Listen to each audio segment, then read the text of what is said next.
And a chemical raising agent is something like baking powder or bicarbonate of soda, and it's added to products to help them to rise. And what happens when we add all the ingredients in and it goes into the oven, once we get the heat, I'm trying to weigh and talk at the same time. Once the heat activates the baking powder, it starts to release the carbon dioxide, and it will start to react and cause evaporation and steam, and that's what forces it to rise. Carbon dioxide. What's carbon dioxide? We breathe out. We breathe it out, but it happens in a lot of chain reactions and a lot of chemical reactions. Right, 225 grams of self-raising flour. Into that, I'm also just going to put a little pinch of salt, just a little pinch, because it's a savoury scone and it tastes nice with a little bit of salt, not too much, and a pinch, if you remember, if you cup your hand like that and you just put a tiny little bit into the middle of your hand, that's a pinch of salt. You're also going to add your butter into there as well.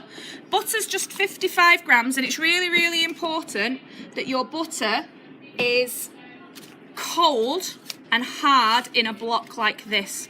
And the reason that is because it uses a method called the rubbing in method, and the rubbing in method does something called shortening. And what shortening is, a lot of science words here if you end up choosing GCSE food. What shortening is it puts a layer of this fat, because butter is fat, around the flour, and it makes the flour waterproof. And so, do you remember when we made bread and it went all stretchy? That was because the warm water helped the gluten stick together and make it go stretchy. We want the opposite here, and shortening is the opposite to that. So instead of having really long, stretchy gluten chains, we want really short ones, because scones and things made with this method, the rubbing in method, like short crust pastry, shortbread, they're called shortbread and short crust pastry because of the shortening technique that we put into it. The gluten strands are short, and that makes it crumbly, and that's what we want. So 55 grams of butter, and you want to handle it as little as possible because it needs to be as cold as possible to work. Chop it up into little pieces. Try not to handle it too much, because chopping it into little pieces will make rubbing it in easier. And into there then go my hands. I don't stir it with a spoon. I don't stir it with a knife like we did with the bread. I'm going to mix it in with my fingertips using the rubbing in method. Fingertips are the coolest part of your hand. Your whole hand is probably the same temperature in all honesty, but because your fingertips are a smaller surface area, it's actually feels cooler than the palm of your hand. So if you were to put the palm of your hand on your cheek, they probably feel quite warm, and if you put your fingertips on your cheek, they'll feel a bit cooler.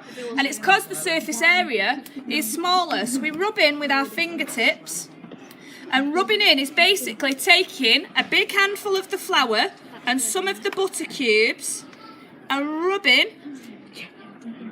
them together. And as you rub, you lift it and you rub, and you lift it and you rub, and what that is doing is adding some air into it as well, because air is a raising agent as well as self-raising flour. And to make air work, you need to lift the flour up and let it drop back into the bowl, and it incorporates bits of air inside the flour. Whilst I am rubbing in, sir, would you mind getting the milk out of the fridge for me? Can you find 150 millilitres on that jug? So yeah, be halfway between that and that. And can you pour, sorry sir, can you pass it to this young man, 150 millilitres for me into that jug? Can you do that? You can be my helper today. Oh no, sir. Got it. 150 millilitres of milk. Our milk is going to be our binding agent. What do you think that means? It connects all of it together. It connects all of it together. We're not going to have a product if we don't stick what's in the bowl together. And we keep rubbing in and we keep rubbing in until it looks like fine breadcrumbs. So if you imagined having a piece of bread and you put it in a food processor and it turns it into breadcrumbs, that's what your flour and butter will look like when you've rubbed it all in. If you think you've rubbed it all in and you want to check it, the best way to check it is to give it a little shake or a little tap, and all the big lumps come to the top, and then you know that you've still got some to rub in, because sometimes they can hide at the bottom. Yeah? It's only savoury. It will be savoury. At the minute, this here could become a sweet, it could become a savoury. If I put sugar in now and say raisins or chocolate chips or cherries, it will be a fruit scone. But we are making a savoury one because we need to focus on things that are different and creative. I don't want us to always make things that are obvious. I want us to make things that you don't expect. I want you to change your sensory perceptions of things. So you might think of a scone and automatically think sweet, but that doesn't necessarily mean that it is right. So I want you to change your perception of things. So we are going to do a savoury one. Right, that will then look like fine breadcrumbs when it is done. Okay, no lumps in there. I can give it a tap. If it looks like there's a lump, pick it up. If it is a lump, rub it in. Sometimes, though, it might look like a lump and it's actually just some of the breadcrumbs stuck together.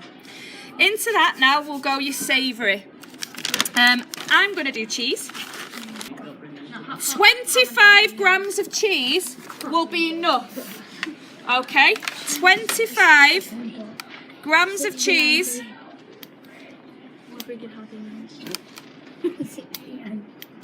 will be enough. Cheese to flavour the scone. And just to make mine a little bit more exciting, I usually use onion, and I've got an onion in the fridge, and I thought, do you know what? I'm going to make it a bit more exciting than that. It's fruit, a savoury. I'm going to add jalapenos, or jalapenos if you're Spanish, and I'm going to make mine spicy. Cheese, yes. No, it's not. I love jalapenos. Jalapenos. And I like spice, so I'm going to put in about 7 or 8 of these. Controversial. I love jalapenos. Okay. Make jalapenos. And shh. You could add onion. You don't have to add cheese. You could add garlic and herbs.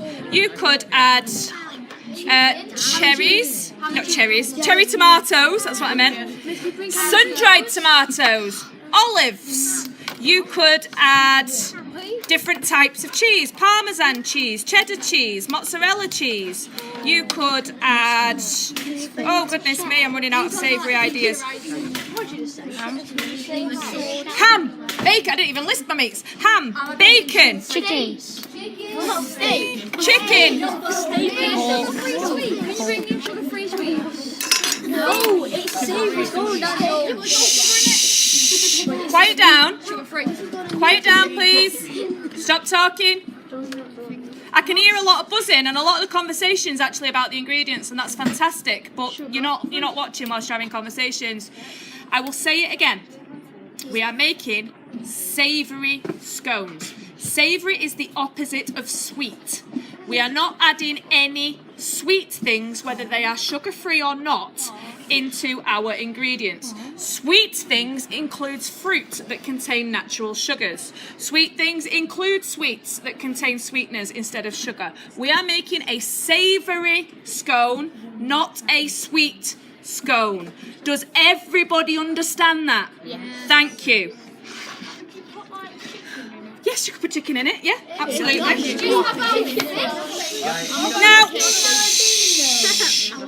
I don't think fish would work, but I've never had one with fish in.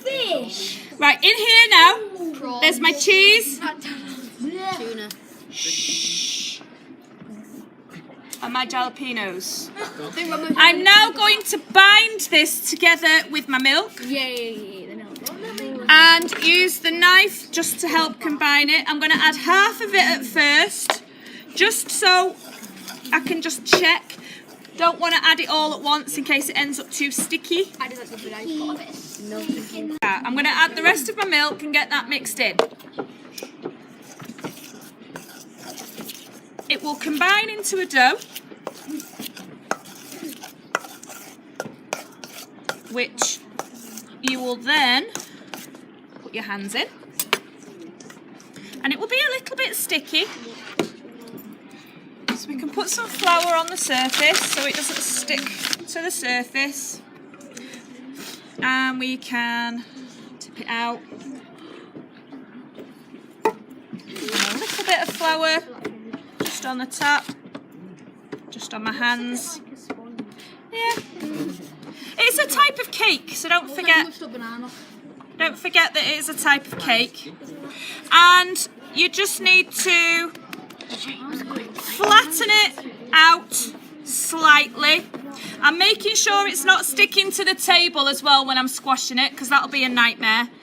All you will need, someone asked me if you'll need a cake tin to cook it in. You don't need to cook it in anything. You'll use a baking tray with some greaseproof paper on it. I recommend that you bring a container to take them home in, but if you do forget your container, we will have sandwich bags. You'll see. We use a cutter of a medium size. We need our own greaseproof. No. I will put on show my homework. I'll put on Google Classroom exactly what you need to bring. That will be your pound and a container to take them home in, plus any additional. You might just put cheese in. You might put a combination of ingredients in. You cut your shapes out, spread them out because they do rise, so you don't want them too close together. And then you can cut again. Yeah, Josh? How many ingredients can you bring in? Miss, could you put peanut butter in it? Because it is nuts. You could put it in. Peanut butter is one of those unusual ingredients that works well in sweet and savoury. Now, so long as you are not buying like the sweet peanut butter that's got a ton of sugar in it, if you're buying a natural peanut butter would work well with other flavourings.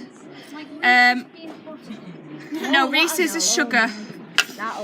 You can buy organic and natural peanut butters if you wanted to add peanut butter, but I recommend that you just stick with simple ingredients. There's sugar in it. It's a bit fatter, that one, than the others. I'll do that one again. Couldn't you just, the bits that are left? Yeah. Once you've cooked them out? Cook them. Cook them, yeah, you might as well cook them and eat them. What I'm thinking about is quality control here. So I just did one, and then I thought, oh, that's a lot fatter than the others. So I've redone it so it's as thin as the other ones, because if the quality control isn't the same, if they're not the same size and the same height, they're not going to cook the same in the oven. Bigger ones will take longer to cook than smaller ones. Smaller ones might burn before the bigger ones are cooked through properly. So even this little one now that I've got left, I'm going to try and make it the same thickness, just as a dough ball really, as the others, so that it will cook through. How long does it take? No, so that's just, I could bin it if I wanted to, but that's wasteful, isn't it? So I might as well cook it. It will still taste as nice as the others. I'm going to cook it. It'd take about 15 minutes to 20, depending on how big they are. So, because I've used a medium cutter, but we don't have like 46 medium cutters. We have lots of cutters, but it might be you have to use a bigger cutter or a smaller cutter. So depending on how big they are, depends on how long they take to cook. This size takes about 15 minutes. They go straight into the oven, which I'll be asking you to move in a second so I can pop them in. And they'll go a nice golden colour. If you wanted to make them shiny on top, you could put some milk in a jug and get a pastry brush and you could brush them with milk. And then as they cook, they go shiny on top, but you don't have to do that. And that's it. So we can stop recording. And has anybody